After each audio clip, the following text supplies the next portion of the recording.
Nouveau numéro de cette semaine. Aujourd'hui, on s'intéresse aux dépanneurs de téléphone, au lieu-dit ancien 3e. Un carrefour réputé pour le dépannage de téléphone ici dans la ville de Douala, au lieu-dit Bonadibong. Allons à sa rencontre.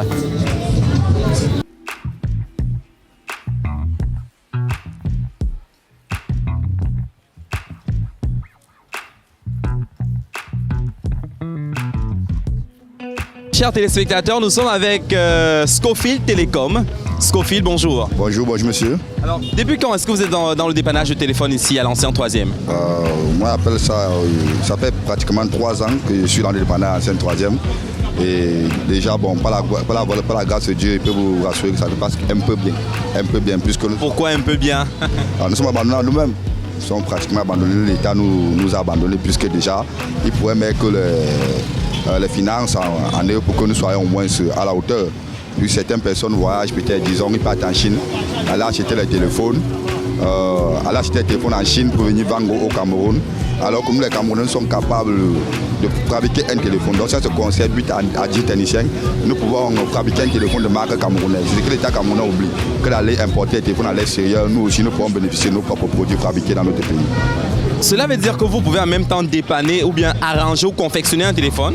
Oui, nous pouvons arranger un téléphone. On peut dépanner un téléphone qui ne s'allume pas, un téléphone qui est tombé dans l'eau, qui ne démarre plus. On arrange, on réanime, ça donne. Pratiquement, oui. Et quelles sont les pannes, par exemple, qu'on rencontre ici? Pour trouver un téléphone qui a eu une panne comme le court-circuit, le court-circuit est dû face à comment on peut dire, c'est dû à un mauvais courant électrique, quoi.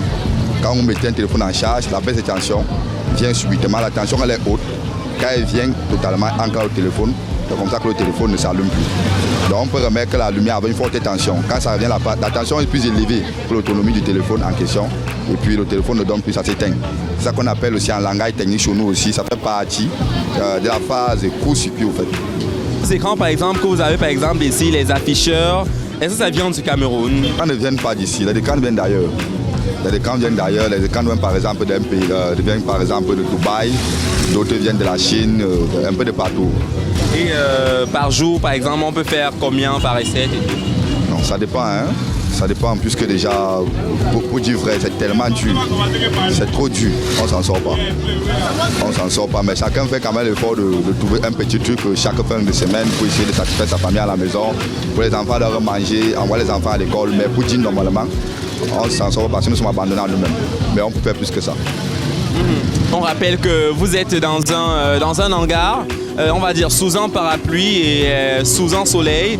Et il faut dire qu'à un petit coup de vent, le parasol il peut tomber à tout moment. Effectivement, raison pour laquelle nous aurons peut-être être localisés dans les jours à venir, peut-être être quelque part où nous ne serons plus en sécurité, quoi.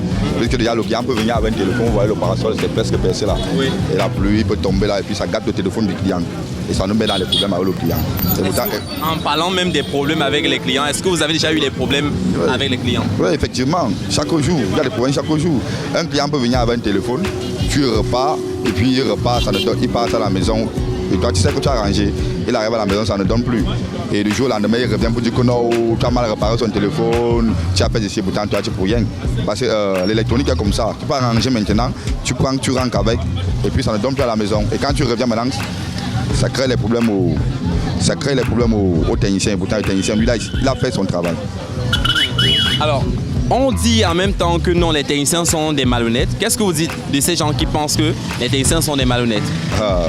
Je pourrais répondre à cette question sincèrement parce que déjà, nous ne sommes pas des malhonnêtes. C'est par rapport au couloir dont nous fréquentons, on voit un peu. Parce qu'un technicien qui vit dans un Camerounais qui vit dans ces genres d'endroits où nous véquions peut vivre partout, même à l'aventure, partout. Parce qu'on parle à la chose de personnes ici. On voit un peu, nous ne sommes pas malhonnêtes. Quand tu viens faire ton travail, peut-être tu viens pas mettre par exemple l'afficheur. On devrait comprendre que l'afficheur que tu veux mettre, on peut te mettre le bon peut-être à 28 000 pour avoir une copie. On te met peut-être la copie à 15 000 francs. Toi, tu t'arranges que non, tu veux peut-être le bon. Tu donnes l'argent du bon. On te met maintenant le bon afficheur. Maintenant, quand tu rentres à la maison, tu commences à manipuler. Tu te rends compte que l'afficheur dérange. Toi, tu dis que c'est le technicien. Le technicien n'a pas un problème. Ça peut être que lors du voyage, peut-être de l'importation des afficheurs, l'afficheur a eu un choc en route dans le carton. Maintenant, quand ça arrive, sinon on te met dans le téléphone, toi tu commences à manipuler, ça crée un problème. Et du coup, quand ça crée un problème là-bas, et quand vous revenez ici, vous revenez seulement à la rue, vous dites qu'ils sont malhonnêtes, ils m'ont bien foutu. C'est pas ça, nous ne sommes pas malhonnêtes quand même. Et quel est le plus gros problème, si vous vous souvenez encore, le plus grand problème que vous avez eu avec un client un jour, si vous vous rappelez encore? Ouais, il peut raconter, puisque il y a eu à réparer le téléphone d'une dame, une cliente avec qui elle fait pratiquement 3 ans dans le dépannage, et elle me félicite beaucoup. Elle maîtrise bien, elle sait qu'elle travaille bien, je suis un gars bien. Parfois, elle vient ici, elle me laisse ses téléphones et des pannes. Du jour au lendemain, elle est non venue. Il a essayé de mettre une pièce, j'ai acheté une pièce téléphonique à 35 000, l'afficheur d'un téléphone. Donc il a pris, j'ai monté. Au moment où elle est rentrée à la maison, elle s'est rendue compte que l'afficheur a mis les traits.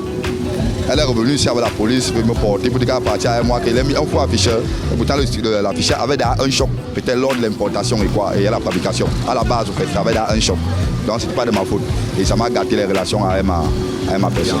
Ok. Et maintenant, chers téléspectateurs, la question que j'ai envie de poser à Scofield, quand je parle de Scofield, ça me fait penser à Michael Scofield. La question que j'ai envie de lui poser est de savoir, est-ce que Scofield, je veux dire, a reçu une formation avant de venir, par exemple, s'installer ici à l'ancien 3e? J'ai été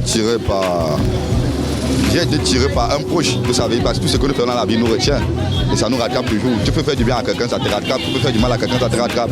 Et c'est du bien qu'on m'a essayé de faire à quelqu'un qui a essayé de me rattraper aujourd'hui, puisqu'il y avait eu un accident au bras. Il m'a dit, Scofield, comme toi tu fais dans le génie civil, tu peux plus travailler dans le génie civil, viens me te former, tu deviens technicien.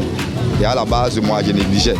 Et quand je suis venu, 2 jours, 3 jours, j'ai fait pratiquement 3 mois, je me suis rendu compte que je pouvais trouver mon compte. Donc pour laquelle je suis toujours avec aujourd'hui. Qu'est-ce que vous dites aux gens qui souhaiteraient venir dépanner leur téléphone chez vous en regardant la caméra?